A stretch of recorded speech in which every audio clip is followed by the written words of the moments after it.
I just have to demonstrate how Muhammad was a messenger of God. Muhammad made a claim in the desert 1400 years ago that he was indeed a messenger of God. Okay, and he was sent by God to correct the people, stop them worshiping idols, and to worship the God of Abraham.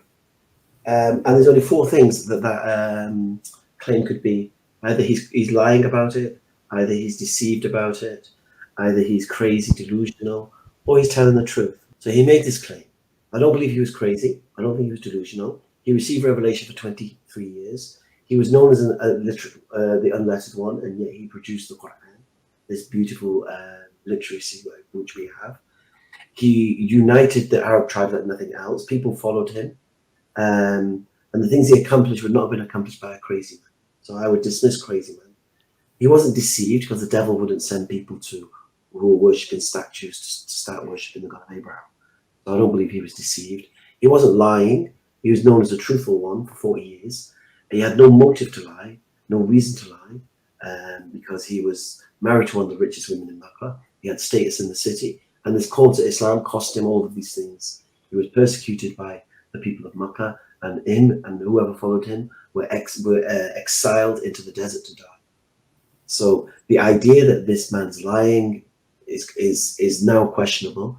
Then when natural phenomena occurred, like eclipses and things like that, the people will try to attribute it to him being a messenger, saying, look, because your baby died, the moon's recognizing it. So, and he dismissed it. He said, this is just a natural phenomenon. It's got nothing to do. Therefore, a charlatan or a liar would have taken advantage of the situation and claimed, yeah, you see, I am the Messiah.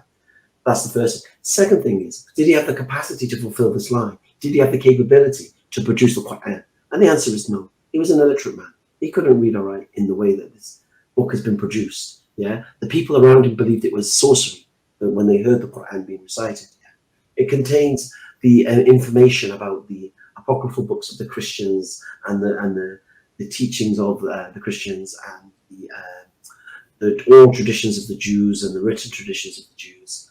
And the idea that he could have this information, put it in his mind, over 23 years, regurgitate it piecemeal in the Quran, is just absurd.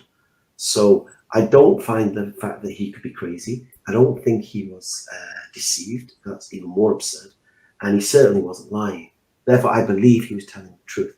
And if he's telling the truth, he's a messenger of God. And if he's a messenger of God, the Quran is the word of Allah.